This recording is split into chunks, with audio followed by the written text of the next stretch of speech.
Oui, bonjour, c'est l'école buissonnière nomade. J'avais envie de réintervenir un peu au niveau de... à visage découvert, hein. Euh, Parce que bon, j'ai regardé une vidéo et puis j'avais envie de réintervenir par rapport à l'actualité de toute façon. C'est-à-dire, bon, déjà au niveau de la souveraineté et puis des vidéos que font, pourquoi pas, et que je soutiens. Et que j'ai envie de amener un petit peu, faire une vidéo pour amener un petit peu mon point de vue par rapport aux enfants et par rapport à la souveraineté qui est bien sûr contestée et que ça fait partie des complotistes, hein. Évidemment, nous sommes des complotistes puisque nous ne sommes pas du tout d'accord avec la mouvance et la folie actuelle, mais qu'il y a depuis des milliers d'années, hein. C'est pas récent.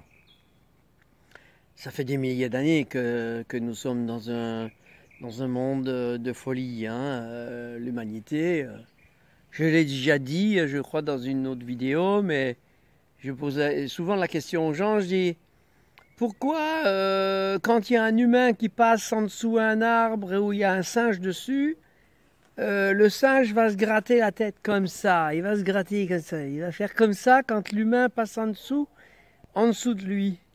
Pourquoi il se gratte la tête? La réponse, elle est simple. Il se gratte la tête parce que il se dit, oh là là, on a eu chaud, heureusement qu'on est resté dans l'arbre, hein, parce que vu ce que ça donne, on a eu vachement chaud, hein, nous les singes. Heureusement qu'on est resté dans l'arbre. Dans singe, il y a sage. Eh oui, pourquoi est-ce qu'on a choisi le mot sage pour dire la sagesse, pour dire, voilà, ça en dit long, hein. Moi, au niveau phonétique, les mots, je suis un alchimiste autodidacte des énergies subtiles, quantiques si on veut, et parce que le quantique ne fait que de démontrer les énergies subtiles que l'on perçoit et que l'on vit, hein. Donc, et encore, ils sont loin d'avoir découvert tout, tout ce que l'on peut faire et percevoir. Tant mieux, parce que le jour où on connaîtra comment fonctionne notre cerveau, à tout point de vue, comment fonctionne notre être le plus profond, on est cuit. Parce que c'est ce que les gens cherchent à nous manipuler à travers de comment on fonctionne. Donc voilà, déjà ça c'est un premier point. C'est comprendre comment la machine fonctionne pour pouvoir la dominer. Donc tant mieux que nous avons toujours une longueur d'avance. En tant qu'autodidacte, nous avons des longueurs d'avance sur tous ceux qui veulent comprendre, étudier, approfondir l'être humain. On a toujours des longueurs d'avance et tant mieux. Donc, au niveau de la souveraineté, il y a une chose qui se pose parce que, oui, évidemment, tout ce que dit Alice, non, pourquoi pas, j'adhère tout à fait à tout ce qu'elle dit. Le truc, c'est d'arriver à l'assumer, d'arriver à le concrétiser dans la matière. Ça demande, par exemple, on a beaucoup de questions sur les enfants. Comment je fais si je veux sauver mes enfants de l'école ou quoi pour... ça, c'est des mamans, bien souvent, hein, plus que les papas. Alors, on doit connaître notre histoire.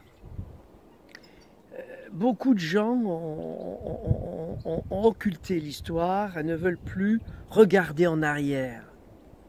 Ce qui fait qu'ils sont dans la panade et perdus. Ils ne savent pas où ils en sont.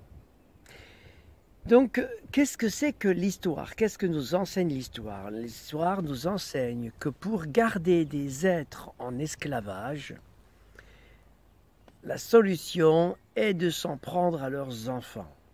C'est-à-dire que pour les Romains, ou même avant, eh bien, quand des esclaves voulaient se révolter ou quoi, eh bien, on s'en prenait à leurs enfants, on leur confisquait les enfants, on les tuait, on faisait ce qu'on voulait avec les enfants, d'accord? Donc,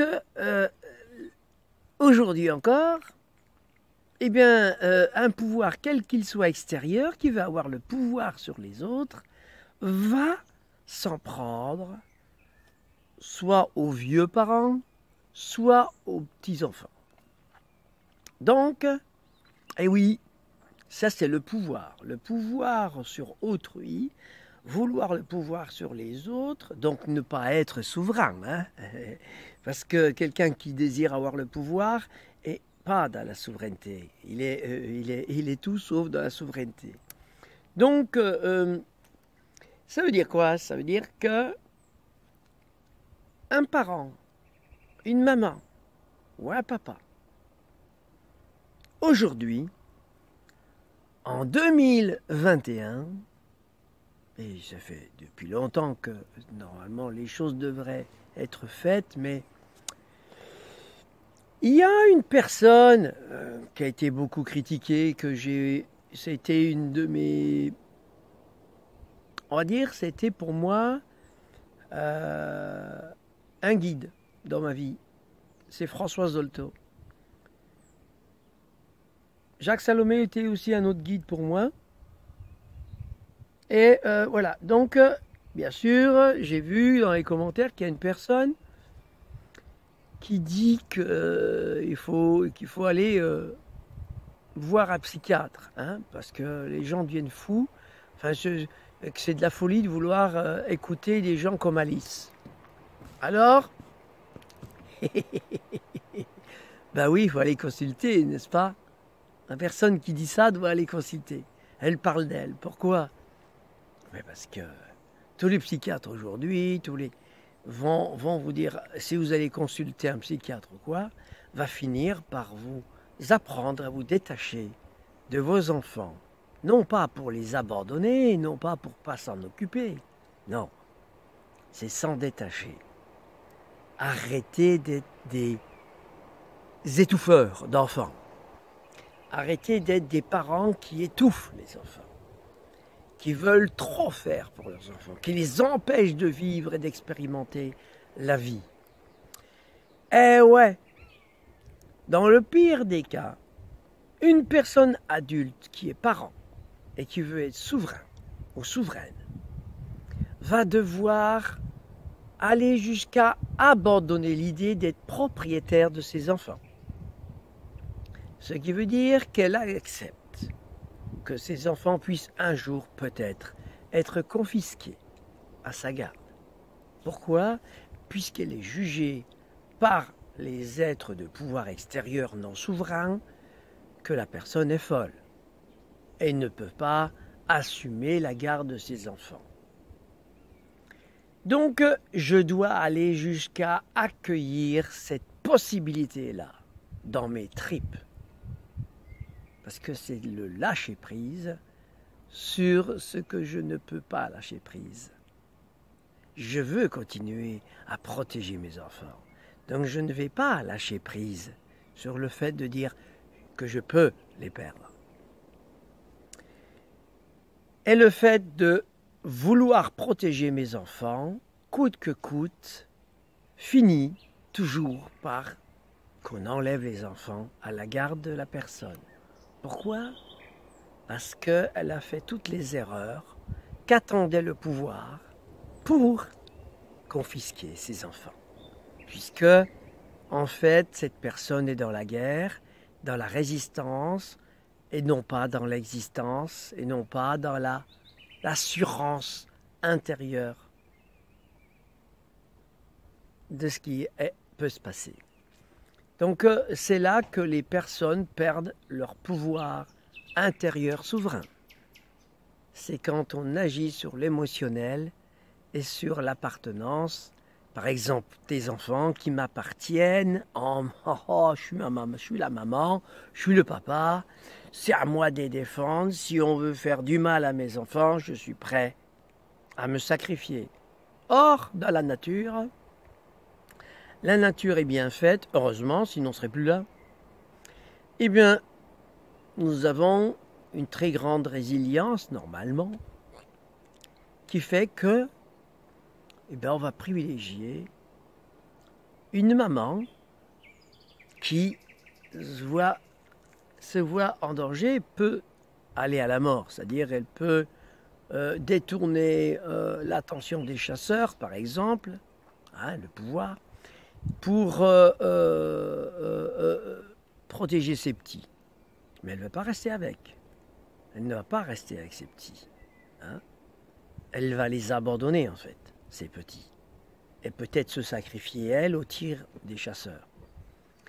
La deuxième chose qui peut se passer aussi dans la nature, c'est que la maman abandonne ses petits en se disant, ben voilà, c'est leur histoire et ils doivent, soit ils vont vivre ou non. Ça, c'est la loi aussi de la nature, c'est ce qui est en train de revenir en force de toute façon, ce qu'on a contré depuis des milliers d'années, la nature, qu'on a voulu contrer, cette sélection naturelle. La nature est en train de reprendre ses droits avec force. Ça peut passer par le pouvoir.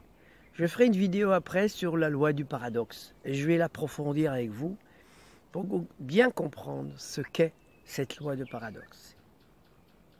Donc, l'enfant, c'est une personne, comme dit Dolto, c'est une personne en devenir. C'est une personne qui est en devenir d'être adulte. Si je la protège trop, cet enfant va apprendre toutes mes peurs.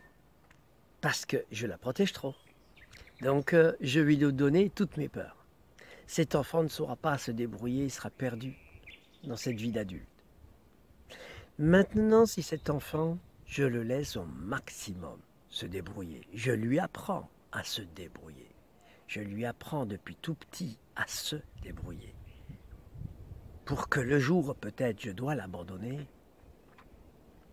il puisse se débrouiller, où qu'il soit. Et qu'il ait son libre arbitre qui fonctionne bien. Là, j'aurais fait quelque chose de super. Maintenant, pour faire ça, il y a besoin de déjà être détaché de l'enfant. Être détaché de cet enfant qui est un être à part entière, qui a son cursus personnel réalisé, que le parent ne sait absolument pas quel est ce cursus. Le parent, quel qu'il soit, ne peut absolument pas savoir qu'est-ce que cet enfant est en train d'attirer à lui pour réaliser ce qu'il a à réaliser pour faire grandir son être. Donc, ça peut être le pire. Le pire, c'est pas forcément la mort, non. Le pire, c'est d'être privé de ses parents. C'est d'être abandonné ou même confisqué à ses parents.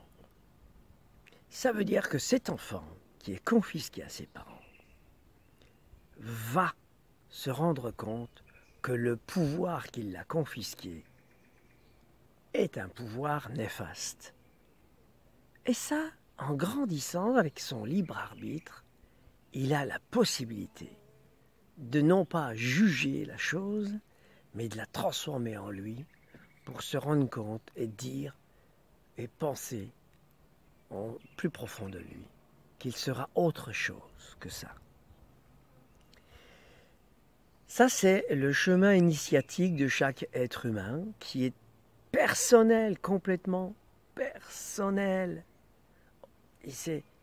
Mais pour qu'une personne, un parent puisse aller jusque-là, jusqu'à être détaché, de se détacher de ses enfants, cette personne a besoin d'être elle-même détachée de ses parents et des autorités extérieures. Elle doit avoir fait un travail intérieur profond pour être apte à ne plus céder aux faux sentiments d'appartenance qui sont de la dépendance, de la codépendance. Cette codépendance fait le monde dans lequel nous sommes aujourd'hui, ce monde complètement en train de péricliter. Les êtres humains, depuis toujours, dans l'histoire, encore une fois, l'histoire, ils ont vécu deux choses essentielles. la perte du paradis, le paradis perdu. C'est quoi la perte du paradis? C'est la croyance que ces choses sont immuables, que les choses ne changent pas, elles sont fixes. Ben non, les choses ne sont pas fixes. Et que si je ne suis pas attentif aux choses, si je ne suis pas attentif à l'endroit où je me trouve, je le perdrai un jour. Pourquoi? Ben parce qu'il disparaîtra. Un arbre fruitier, si je ne l'entretiens pas, si je le laisse dépérir ou que je mange tous ces fruits sans jamais replanter un noyau, quoi, je vais appauvrir, je vais consommer ce paradis et l'appauvrir. D'accord? L'inverse, si je veux faire créer de la surabondance de ce paradis, créer un paradis de surabondance comme c'est le cas aujourd'hui, dans notre civilisation ultramoderne, eh bien je déséquilibre aussi la chose et je fais confiance en une surabondance qui peut un jour disparaître. C'est la même chose. Parce que je n'ai pas laissé s'exprimer la nature et ma nature en symbiose. Donc ça demande, oui, ça demande de trouver dans cette loi de paradoxe, encore une fois, un équilibre qui est toujours changeant.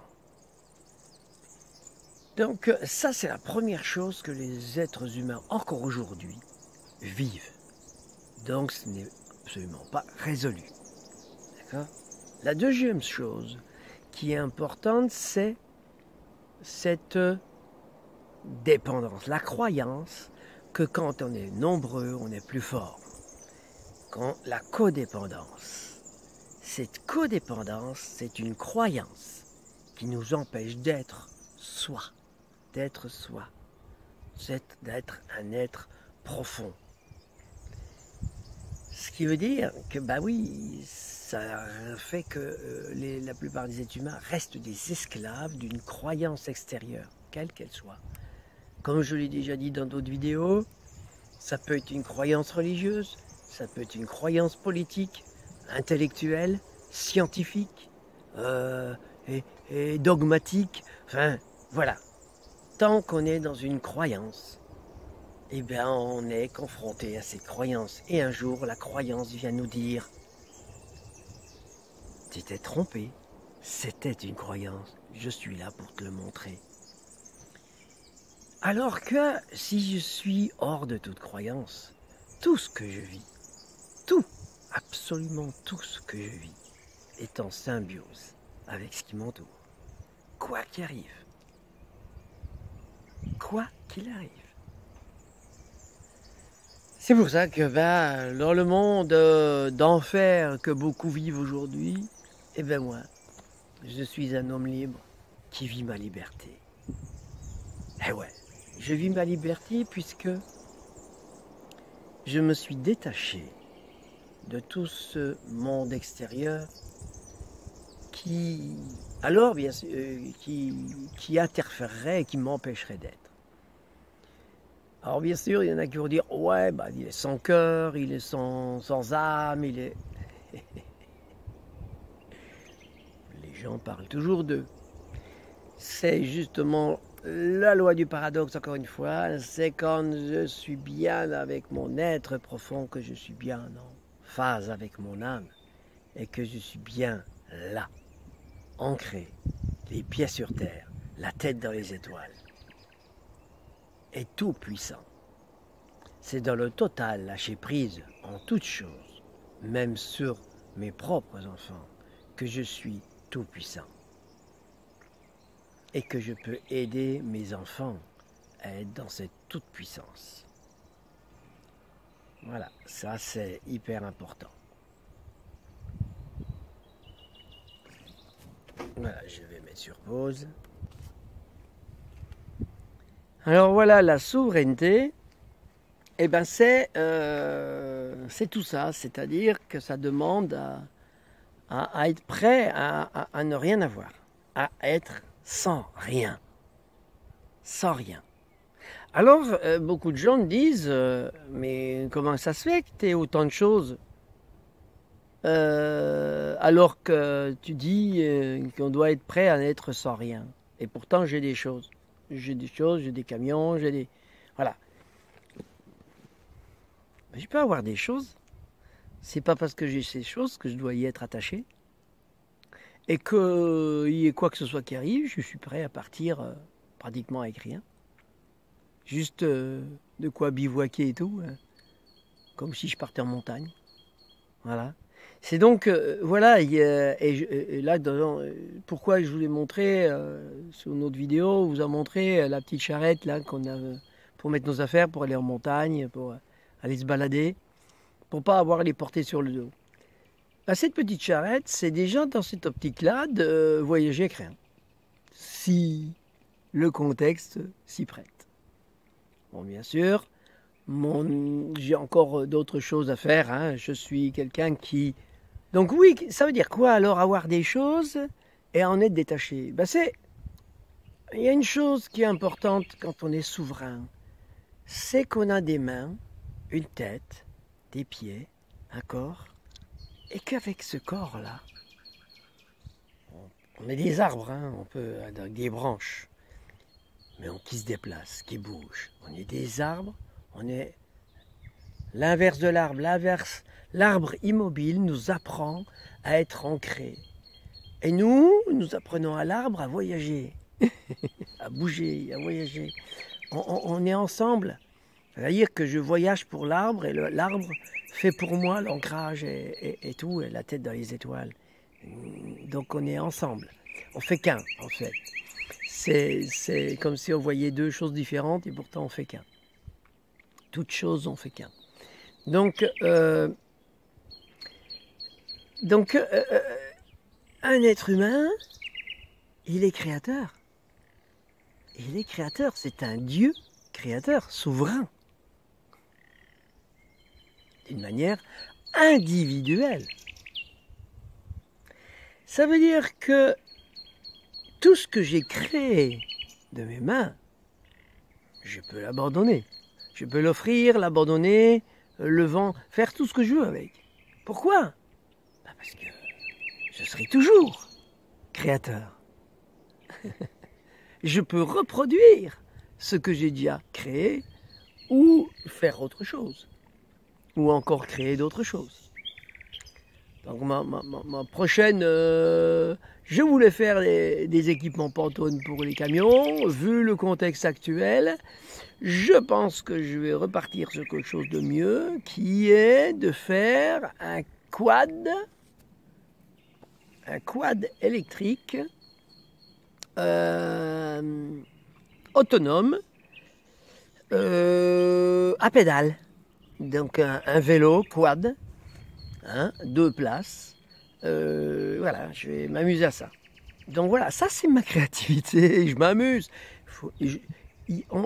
C'est pas parce que nous sommes souverains et tout qu'on doit rester comme des arbres, hein, et pas bouger. Non, nous sommes créateurs, donc on s'amuse. On a besoin. La vie, c'est ça, c'est s'amuser avec la matière, s'amuser avec mon corps c'est de la matière, avec une énergie qui l'habite, et je peux jouer avec toute matière, voilà, et faire de la création, créer, être créatif, transformer, voilà. Donc j'entends beaucoup, alors comme on est dans la vidéo de la souveraineté, j'entends beaucoup de souverainistes. J'aime pas la terminaison en iste déjà. Enfin, c'est pas que j'aime pas, c'est que je les évite. Ça veut dire quoi? Ça veut dire que la croyance des êtres humains, qu'ensemble nous sommes plus forts, donc nous pouvons retrouver notre souveraineté nationale pour se sentir plus fort. Le seul truc, c'est que si j'ai un souverain que je mets en place, qui représente mon pays, ben c'est un roi, avec des sujets. Mais ça ne sera jamais un pays souverain. Pour avoir un pays souverain, il y a besoin d'avoir des individus souverains. Il y a besoin d'avoir des personnes souveraines. Donc, un pays souverain, ça n'existe pas. C'est d'ailleurs pour ça que les pays qui étaient soi-disant souverains avant ont perdu leur souveraineté, puisque c'était une croyance. Pourquoi? Parce que la souveraineté doit être individuelle et indivisible. Hein? Comme dit Guylaine Langto. Eh bien oui, indivisible. Ça veut dire qu'on ne fait qu'un. Donc, ça demande les souverainistes. Ben non, ça me fait fuir. Ça me donne pas envie. Se regrouper, ça doit se faire sans avoir besoin de le faire. C'est-à-dire que c'est inné. Des êtres souverains finissent par se rencontrer et peuvent faire des choses ensemble. Pas l'inverse. Un être souverain ne peut pas accepter près de lui ou d'elle une personne non souveraine. Ce sera difficile. Ou alors elle va l'accueillir, mais en sachant qu'elle n'est pas souveraine. Et il y aura donc des limitations dans la relation, qui est normale, puisque une personne souveraine, il n'y a aucune limite. Il n'y a aucune limite puisque je suis souverain. Donc, oui, ça la limite. Beaucoup se perdent dans cette histoire de limites. Ah, il faut mettre des limites. Si je suis souverain, je vais mettre des limites aux autres pour pas qu'ils m'envahissent. Ah, donc tu n'es encore pas souverain. Ou souveraine. Parce qu'il n'y a pas besoin de mettre de limites, il n'y a pas besoin de mettre de barrières, il n'y a pas besoin de clôture, ni de murs, ni de château fort. Eh non, il y a besoin d'être ouvert. Ouvert à tous les autres, à tout ce qui est possible autour de moi, à cette dimension multidimensionnelle de biodiversité qui s'exprime autour de moi et qui a tout à fait le droit de s'exprimer. Elle a tout à fait, tout le monde a le droit de s'exprimer. Il n'y a pas de complotiste ou de complotisme. Il y a, non, parce que, en fait, il y a tellement, l'être humain a tellement déchu, a été tellement dans cette déchéance. L'intellect y est pour beaucoup. Vouloir comprendre. Dès que je veux comprendre quelque chose, je me perds. Je vais de plus en plus dans l'incompréhension. C'est pour ça que la science aujourd'hui est dans l'incompréhension. Est complètement en train, à la panade, en train de perdre toute sa crédibilité. Pourquoi? Parce que c'était une illusion. Une illusion de croire qu'on peut être maître de la vie, de la nature. Donc maître de la mort, puisque la mort est dans la vie. Eh ben non. Eh non. Donc voilà, c'est des croyances. Tout ça, ce sont des croyances. Un être souverain est hors de toutes ces croyances. Il va être en contact avec son état profond. Pas l'état profond extérieur. Avec son état profond intérieur, qui fait qu'autour de lui émane ce que je suis, et donc j'ai à disposition ce que j'ai besoin pour être et créer. C'est ce que je suis aujourd'hui. Et j'en suis très heureux, très fier, voilà. Ça n'empêche pas d'aspirer encore à d'autres choses qui viendront par l'action que je vais mettre en route. Mais c'est toujours, voilà, c'est... Et puis, une chose de la souveraineté aussi importante, c'est la patience.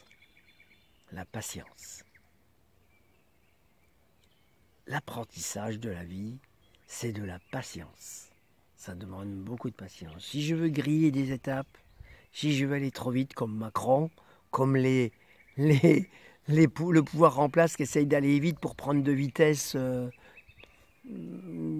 tous les gens avant qu'ils soient trop éveillés. Et voilà, ils essayent de prendre de vitesse à un maximum de gens, puisque le pouvoir en place est en train de se rendre compte, mais ça fait des années, qu'ils voient et qu'ils savent qu'ils vont perdre le total contrôle sur les choses.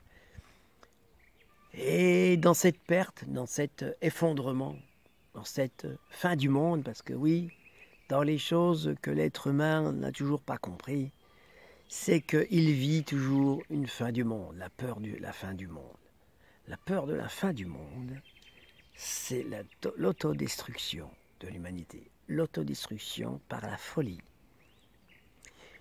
Je vois un peu Macron aujourd'hui pour ce qui est de la France, ou Biden, ou d'autres, dans une démolition, une autodestruction automatique, intellectuelle, du monde dans lequel on est. Donc c'est un peu des Nérons qui foutent le feu, qui donnent l'ordre de foutre le feu à Rome. C'est-à-dire de tout détruire. Dans leur autodestruction, bien sûr, ils vont entraîner avec eux tous ceux qui veulent garder un pouvoir sur l'extérieur, c'est-à-dire tous ceux qui résistent, tous les résistants, tous ceux qui résistent, ou qui... les résistants, enfin tous ceux qui sont en réaction ou qui se soumettent, parce que la soumission est aussi une forme de, comment dire, la soumission est une forme d'émotion, hein, c'est émotionnel la soumission. Voilà. Donc tout ça va s'effondrer avec. Tous ces gens qui ne seront pas dans la souveraineté individuelle vont tout doucement s'effondrer.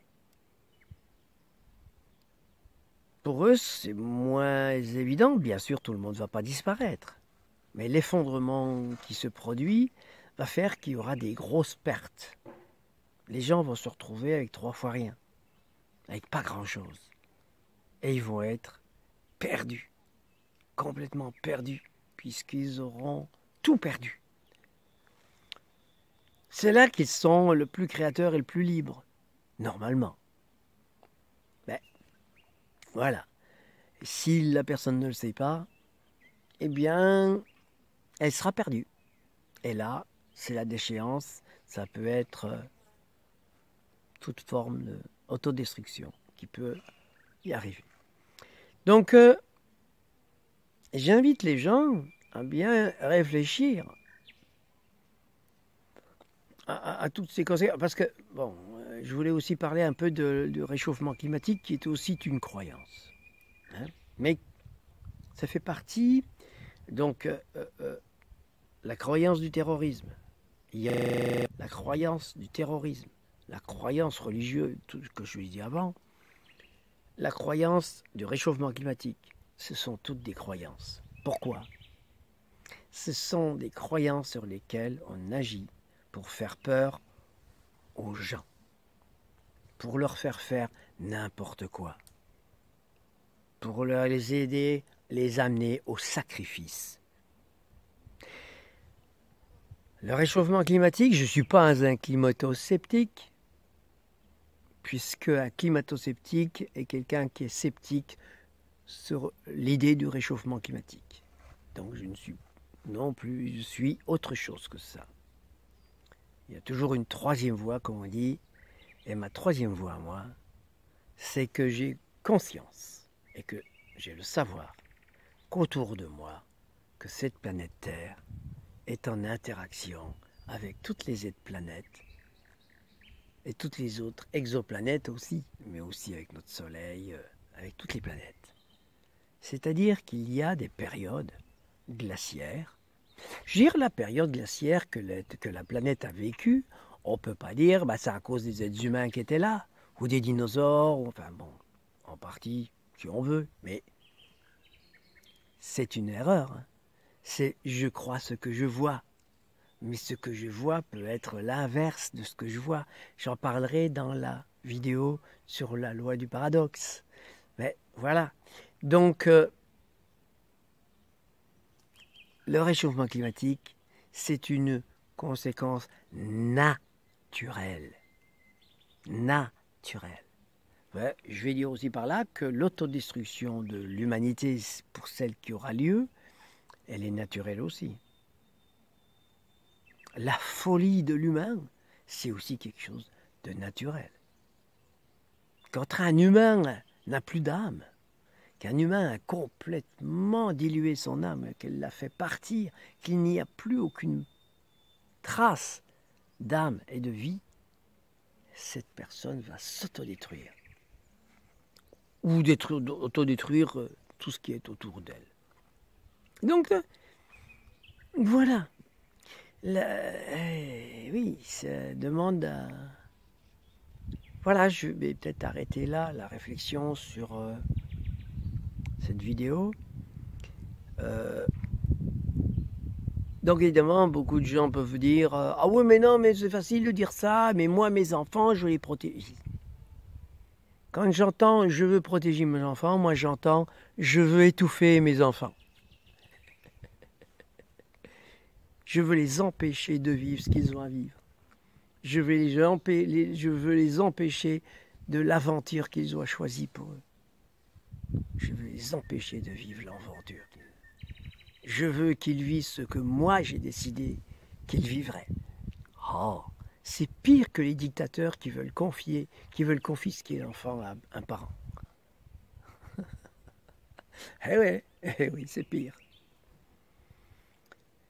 J'invite chaque personne à bien écouter cette vidéo en voyant les énergies impliquées.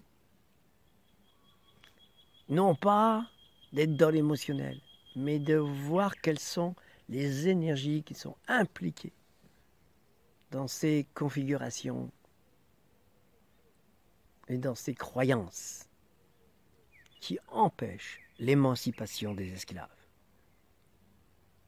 Un esclave restera esclave tant qu'il sera dépendant de quoi que ce soit comme dépendance, même de la nourriture. Si je suis dépendant de la nourriture, je serai l'esclave de la nourriture. Si je suis dépendant du travail, je serai l'esclave du travail.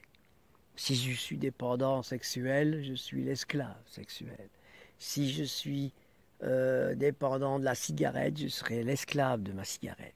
Si je suis dépendant de l'alcool, je serai l'esclave de l'alcool. Si je suis dépendant de la politique, je serai l'esclave de la politique, comme Macron qui est l'esclave de la politique. Voilà. Donc, voilà. L'esclave, c'est la personne, l'individu qui a une ou plusieurs dépendances sur quelque chose. Donc, pour me libérer de ces dépendances, je dois les regarder, les accueillir, les accepter, les accueillir et les transcender, les lâcher, les abandonner, comme je peux abandonner des enfants dont je suis dépendant, en croyant que mes enfants sont dépendants de moi, ce qui est une erreur complète. Les enfants ne sont en aucune manière jamais dépendants de ses parents. Pourquoi? Parce qu'un enfant abandonné va attirer, il y a toujours trois possibilités. Dans un choix de vie, il y a toujours trois possibilités. Mourir, qui est la vie, c'est un choix de vie, mourir. Mourir, être recueilli par quelqu'un, ou me débrouiller par moi-même. Donc, voilà. Alors, si je suis abandonné de mes parents, je serai accueilli, je peux choisir d'être accueilli par quelqu'un d'autre. D'accord? Ce sera toujours des parents. L'enfant, lui, ce qu'il a besoin, c'est d'adultes autour de lui pour l'aider à grandir, le protéger tant qu'il est petit. C'est pas obligé que ce soit les parents.